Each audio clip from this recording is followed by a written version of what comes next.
Welcome, viewers, to Town Meeting Television. I'm here today with State Auditor Doug Hoffer. Thanks for joining us. My pleasure. We're going to discuss the 2024 Year in Review newsletter that the auditor just recently released.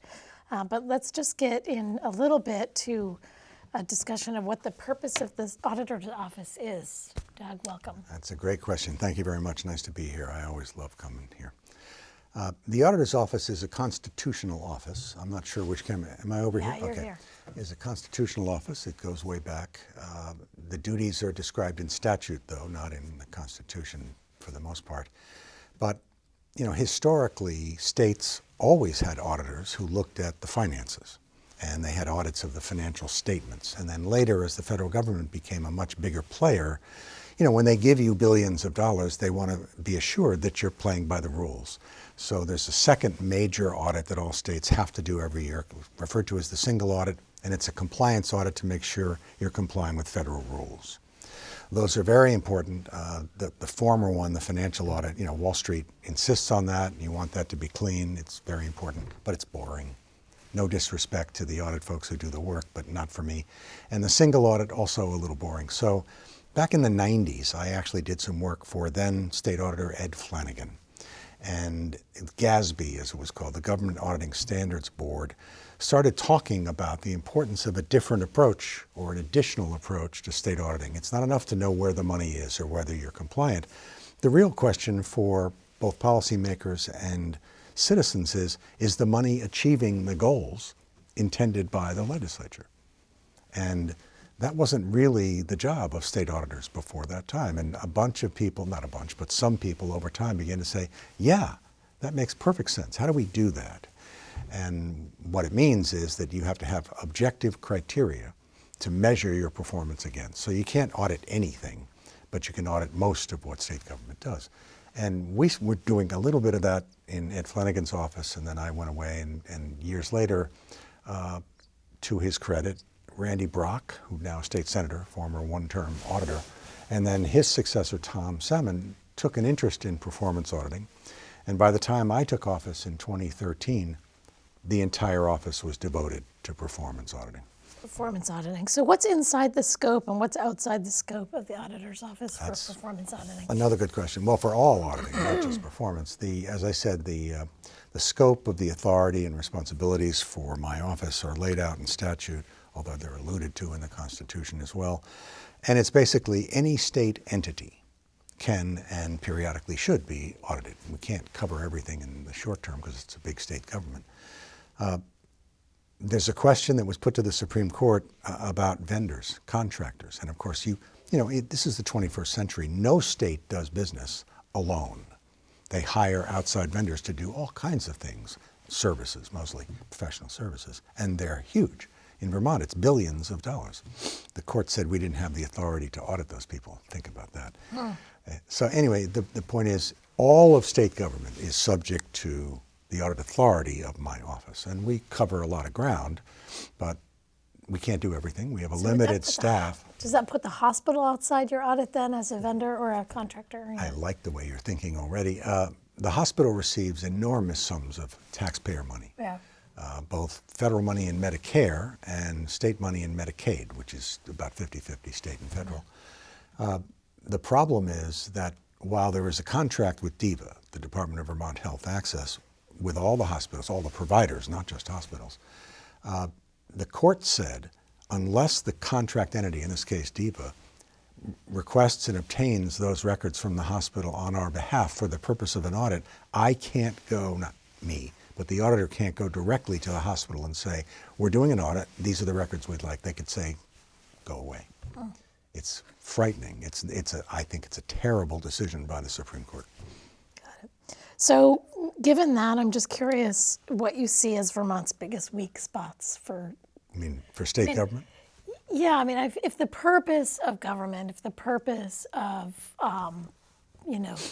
the funds that we put forth is for human well-being, environmental well-being, for the ability, economic well-being, which I assume supports human and environmental well-being eventually.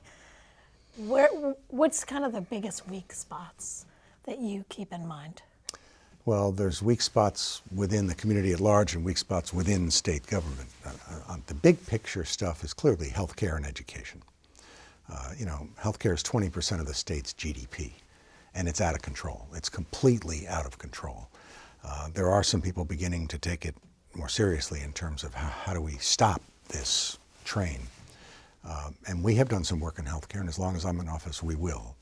For example, just for your viewers to have some context, the state as an employer, like most employers, pays for the insurance costs of their employees and families. For state employees alone, that number has gone up over 100% in 15 years. It's now over $200 million a year. And for teachers, it's much more than that. Together, for teachers and state employees, it's $500 million a year. For insurance. For healthcare. Well, it's not insurance, technically. We're health self-insured. insurance. Right. $500 million. Yeah. So healthcare is on my radar, that's for sure, particularly because we have the Green Mountain Care Board has charges out of statute, and they're doing the best they can right now. I think it's a good group. But we don't really look at their work. They can monitor themselves, but there's so many pieces and parts floating around that we can look at in healthcare. That's one. Education is very challenging for us, and I wouldn't interfere with now the high-level discussion that has begun in Montpelier. We can't add value if there's a discussion already going on. Typically, we look in the rearview mirror. How did you do administering program X? There are times when it's not a bad idea for us to provide information to inform an ongoing debate, but not with education. Great. As for smaller problems I see within state government, that is the answer to the question, how do you choose what to audit? Some of them are just big ticket items. That's appropriate. We should do that periodically to make sure that the money is going where it's supposed to go, and I don't mean just in a financial statement way, but really. So that's one of them. The other is, well, are there programs and departments that have ongoing problems? Like the Department of Labor has had a lot of problems over the last, since COVID, before COVID with UI, unemployment insurance. Department of Economic Development has some problems that we pursue. What about programs that haven't been audited in quite some time, or entities like the Vermont, I don't want to name anybody we haven't audited yet. So that's... Well, one thing that comes to mind is the dam audit that you did. Right. And then it's in the 2024 audit is the hazard mitigation plan. So let's move to talking about the 2024 audit year in review. Sure. And maybe just give some context. We're talking about the last year, but I'm assuming that these are kind of ongoing cyclical. They were released in 24. Yeah. Most of them began earlier. So what are the biggest issues uncovered in 2024? Well, I'd like to start with one where it wasn't in this newsletter. Okay. Because it was released earlier, but it was a very important finding, and it was DALE. It was the Department of Disabilities, Aging, and Independent Living, and we did a review of their oversight of assisted living facilities and residential care homes. They also do nursing homes, but that's separate because that's federal money, and they do a good job with nursing homes, but they were not doing a good job with these other institutions.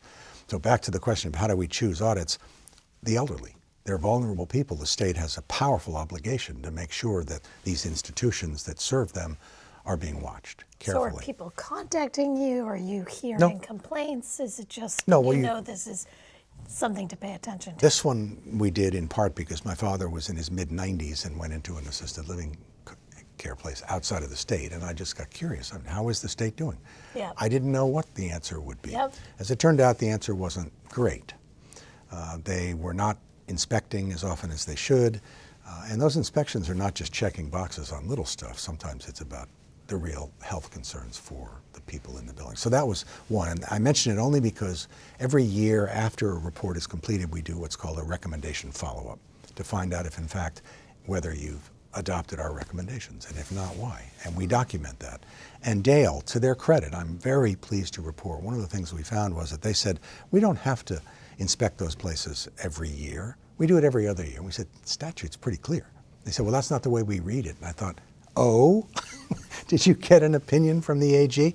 So anyway, they have reported and we have documented that they are back to doing it once a year. So I'm very pleased with that. So that's are people happy to see you coming? Not generally. Yeah. Yeah. I don't make that many friends in this job. Yeah. So tell me a little bit more about. Oh, Sounds like a success story. It is to me, folks. Yeah. So for those completed in 24, this one is kind of an oddball. Everybody knows about EB5 or thinks they know something about EB5, and everybody's unhappy about EB5. And Does EB stand for something? Economic it's benefit? No, it's a federal program that is now 30 years old. Okay. Leahy was very prominent in its creation and maintenance over the years, but that's the one that was based at Jay Peak. Yep. And there were 6 or 7 projects. It allows investors to come in from out of the country to help with, in exchange for a green card, basically. I don't like it conceptually, but there are some places where it's been helpful. In this case, as everybody knows, the whole thing was a Ponzi scheme and a joke, and all 3 of the principals are in jail. Actually, one of them's out of jail. So we went back. We had to stop. We started the job 3 or 4 years ago, but if there's litigation, we just have to let that play out. And the one piece of the puzzle, everybody learned most of what happened. But what they didn't learn, which was most upsetting to a lot of people, was what about state employees? I want to know what the state did. I get that. That's fair. And that was the subject of a lawsuit, or part of the subject of the lawsuit. But the suit was settled. So even though through discovery a lot of materials were made available, they never told the story in court. So we weren't required to do this, but I felt like we should finish the job. Yeah. And it required one of my top auditors to spend way too much time reading thousands of documents, legal documents, including some attorney-client privilege documents. So anyway, we answered the question, and as it turns out, there's no evidence of real corruption within state government. Nothing like that at all. And when we did a newsletter about this subject, the title was A Tale of Misplaced Trust, Unfortunate Decision-Making, Lengthy Delays, and Missed Opportunities. And that really tells the story. For example, the first part. Well, it's vague, but what you're saying, what you're not saying is corruption and scandal and. There was corruption and scandal, but on the private sector side. Yeah. The state, I mean, the real takeaway, this is the most important thing in the absence of findings of corruption, was that you had the same entity promoting development and regulating it. That's a loser every time. And the entity is the state. Well, not just the state qua state, but the Department of Economic Development within the Agency of Commerce. And frankly, they continue to do that in some ways. It's a problem. And this may be too vague a question, but to me also, the role that private wealth plays in our economic well-being overall. I mean, the fact that as government entities or even nonprofit entities that we need to say, get super excited when somebody comes in with deep pockets. And says, look at this barren field. Yeah. Imagine what we're going to build here. Yeah. Sometimes they do, and sometimes they would do it even without our help. How can you not be? The governors love that. You remember the picture of all of them up in Newport at the ANC Bio site? Yeah. I mean, Bernie was there, Leahy was there, Welch was there, the governor was there, looking happy. Yeah. Because somebody said, we're going to create 600 jobs in Newport. And when I heard that, I wasn't in this office at the time. I went, what? Yeah. Where are they going to come from? Where are they going to live? So anyway, it's a challenge, but it's not just the Department of Economic Development that seems conflicted regularly with this issue of promotion and regulation. The Agency of Agriculture regulates farmers in very important ways. They also promote the heck out of them. So the conflict is running through state government. It's not just occasional. It's a big deal. It needs to be addressed, in my opinion. So that was EB5. That's the takeaway, it seems to me. You mentioned the hazard mitigation plan. That's a no-brainer for us to be thinking about because of COVID and the flooding and so forth. And this is any hazard, acts of natural, God. yeah, natural hazard, hazards, acts of God. What do you say to atheists? That's a good one. Yeah. Sorry. Yeah. In any case. Natural disasters, things outside of human control. Drought. Yeah. Cold. Even, flooding for sure, which is the biggest one in a state like Vermont. But what happened after the last floods caught our interest, And as it turns out, FEMA, which is where the money comes from, although Trump might have something to say about that, they require all states to have hazard mitigation plans and go into some detail about, well, what does it mean that you have a plan to mitigate floods? Write it down. Yeah. What they don't do is follow up and say, did you implement that plan? Which is odd. I don't know why FEMA doesn't close the circle, but they don't. And when we first contacted the state and we said we were interested in reviewing their efforts, they said, you're going to do what you're going to do, but be aware that nobody's on top of us to do what you're likely to find out we haven't done. Yeah. Right up front. So it's disappointing that FEMA doesn't do that. But as a result, the Vermont Emergency Management Team, I don't think feels any incentive or pressure to do what they didn't do. For example, in 2000, they do it every 5 years. Yeah, I was going to give us some. In 2018, they had 96 actions that were warranted for the 10 or 12 natural hazard types that they identified. But they only actually did anything with a third of them. So give me some details. Here's a good one that wasn't done and is now part of the 2023 plan. They just roll them over if they don't do them. Although existing buildings, Vermont has a lot of older housing stock that was not built to any standards related to flooding or different types of problems like that. But it's not hard to write new building codes that say, if you really insist on or are allowed to build in the floodplain, these are the things you must do. Because if you don't, it's going to cost us, the state, a bunch of money to clear your building. The fact that you've got a building there is going to redirect the water somewhere else. There's a lot of ancillary stuff. And the state, I think municipalities are working on that as best they can, but the state doesn't have land use control over the whole state. Certainly not for building permits.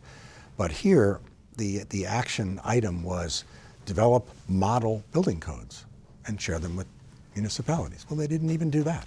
Okay. So that, had they done that, now who knows how much would have been built Yeah. to those codes, because towns have to adopt them themselves. Yeah. But that's pretty straightforward. Yeah. And they didn't. Yeah.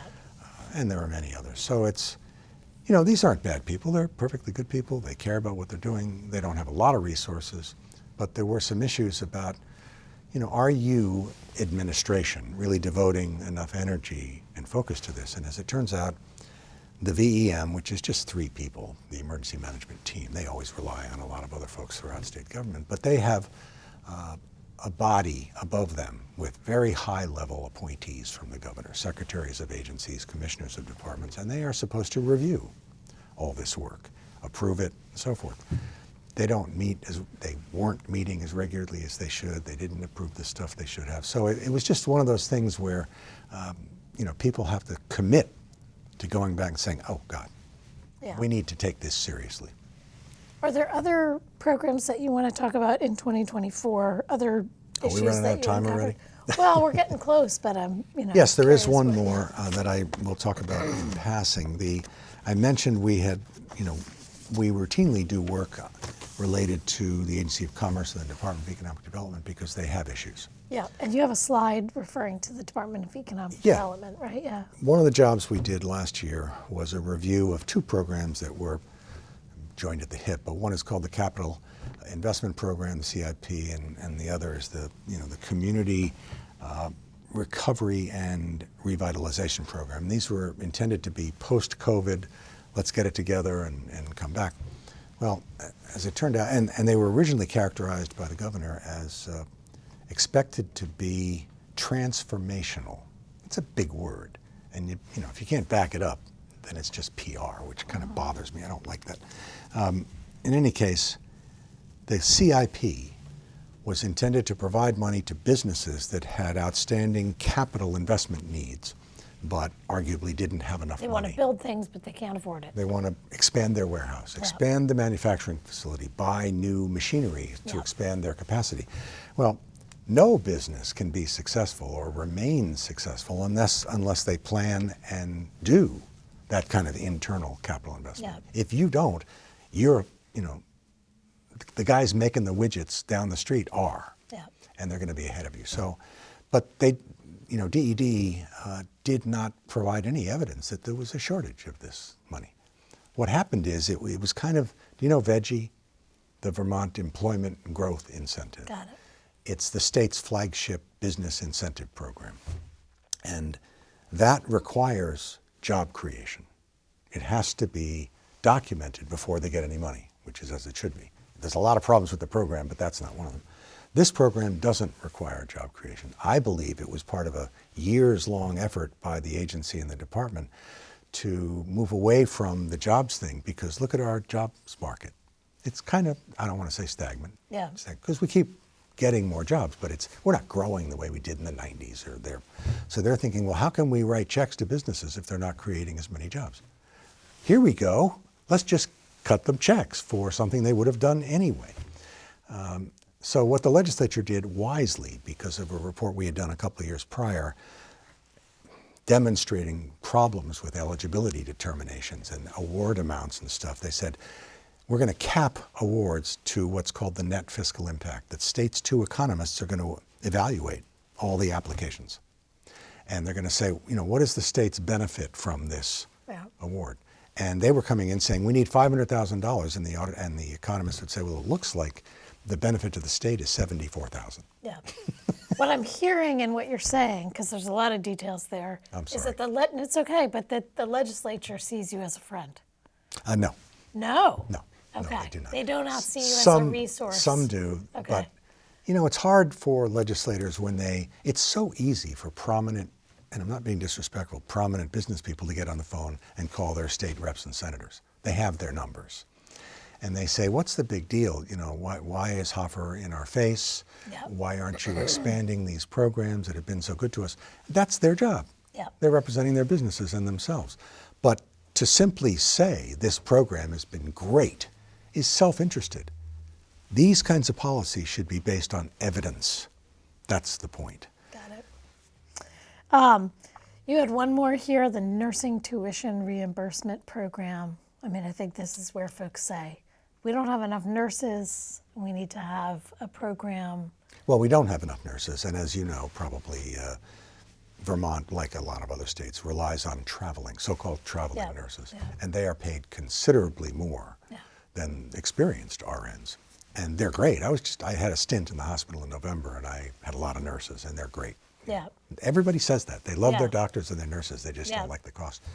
Anyway, so the hospitals don't have enough nurses. So the question is, can't we develop programs to funnel people into nursing and then support them with incentives? And they have such programs. They'll reimburse tuition, for example, things like that, which is great. And we should do more of that. And they have some of that for doctors as well, primary care doctors. The problem is that if you come in and say, I'm a lower level nurse, but I want to make the commitment to become an RN. It's really expensive. This program makes sense for me. And then we say, great, if we got a deal for you. And when you're done, all we require of you is 1 year of service. We have effectively changed your life.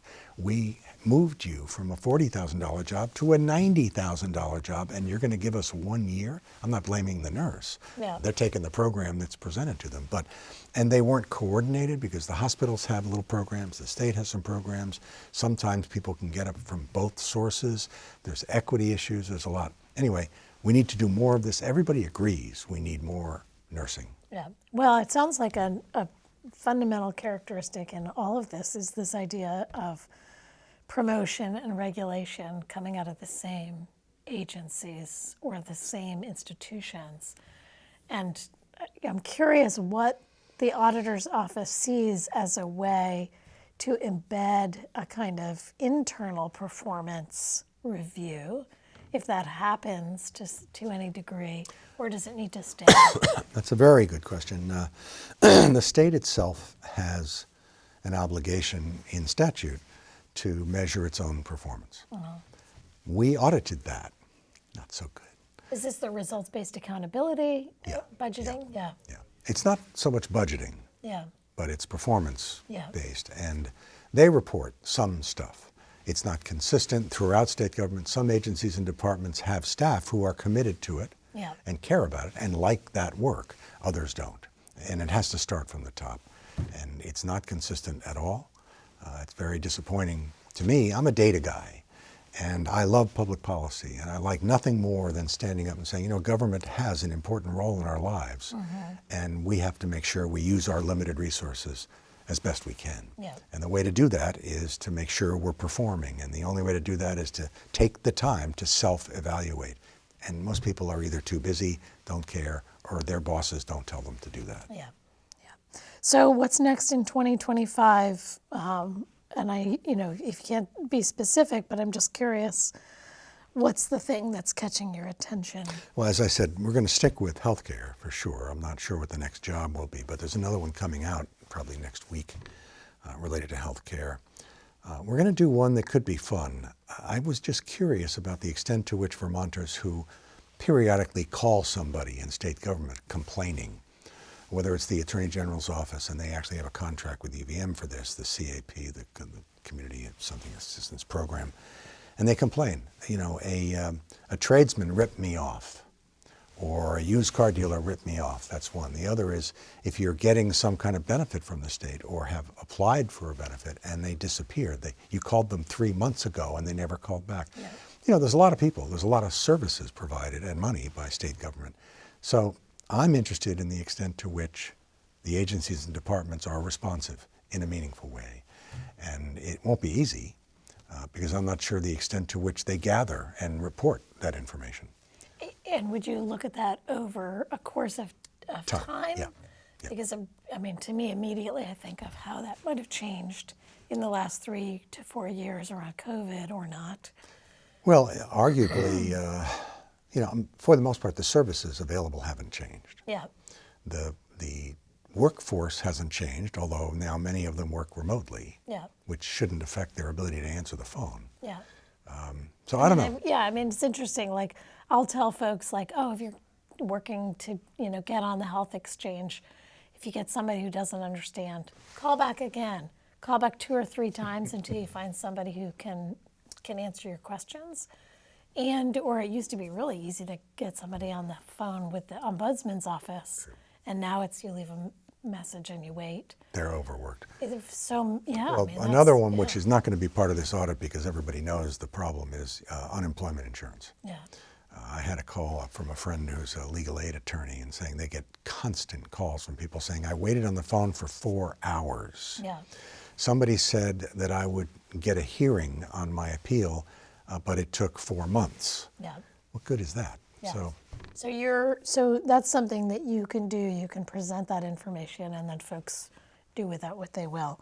Another question that I have, and maybe we're wrapping up soon, but is, this term affordability gets sort of rolled around a lot, and I'm curious if that's something that the auditor's office. Let me give you another finding from that report about the DED programs. A number of the successful applicants in the Capital Investment Program and the CRRP were people who said, well, we're going to redo this building. It's going to be retail on the first floor and some apartments up top, or actually just housing. The ones that didn't have, as part of their financing package, money from the federal government, which always requires affordability, were just, equity and debt and a little bit of this money. They had no requirement to make them affordable. And the Department of Economic Development never asked them or insisted, we're not going to give you the money unless. They never did that. So do we have a standard that we all agree on about affordability? When Phil Scott says affordability and Jane Kitchell says affordability, I know she's not there, but... Hi, Jane. Phil Baruth says affordability. When different folks say that, do we have an agreed upon standard? There are standards. The governor is not referring to the standard typically used by the affordable housing folks. Yeah. He refers to workforce housing, which is typically as much as 130 to 150% of the median household income. Okay. So that's a big problem. Traditionally over time, based on HUD and their research, I think the housing people would tell you that people at 80% of the median income is fair. At 60, that's a much bigger challenge. Put that in, is this... if the median wage is $60,000 in Chittenden County, I think it's much higher than that. So, 80% of that would be what, $48,000. Yeah. If that's what you make, we're going to have housing that's affordable to your family. And it's affordable challenging. Means like you're spending They say no more than 30%, which I think is too high. Yeah. being the livable wage guy, that when I used to do those basic needs budgets, 30 was way too much. Yeah, yeah, But the housing people yell at me when I say that. yeah. Well, it's a deep topic, and it sounds like, when you say you're a data-driven person, it's also, I think there's a lot more when you're talking about performance, because you have to bring values into it. Okay. So thanks for meeting with us. Is there anything that you want to, any last parting words? No, we covered a lot of ground. I'm impressed. Thank you. You If you folks corralled are me pretty well. It's great. Is there, I guess one thing is just like, what should Vermonters really be paying attention to in this next year? Well, the education discussion, for sure. Healthcare, I wish people could devote a little more time to learning more about it, but the deal is, since after the Second World War, most of us get our health insurance and the provision of actual care through our employer. Yeah.